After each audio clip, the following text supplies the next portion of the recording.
In an anticipated speech delivered from the State Department, President Obama discussed his vision for the Middle East and Northern Africa.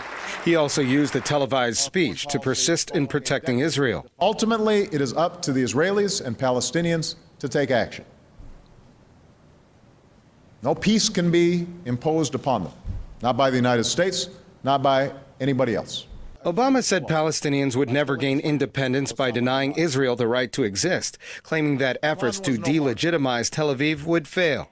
The United States supports a set of universal rights, and these rights include free speech, the freedom of peaceful assembly, the freedom of religion, equality for men and women under the rule of law.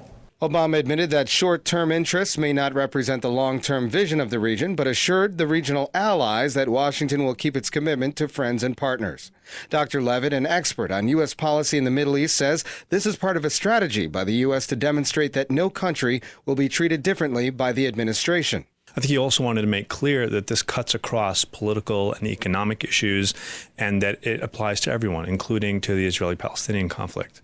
But I think you also want to make clear to people that the Israeli-Palestinian conflict can't be wished away, that the Israelis have real concerns and the Palestinians have real concerns. President Obama promised new aid to democracy-embracing nations and condemned attacks on demonstrators in Syria, Libya and Bahrain, a key U.S. ally. Much of what President Obama outlined in his speech wasn't new, but rather a synopsis of the current climate in the Middle East and Northern Africa. Some experts say the president designed his address with a look forward to a 2012 re-election, as well as spreading ideals of democracy.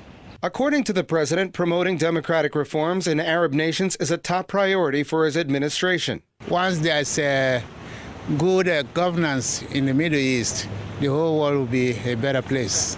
But others would rather the president put more effort to problems here at home. Education, I would say, would be number one. We're here visiting from the Southeast, and that's a big problem, in my opinion, in the Southeast.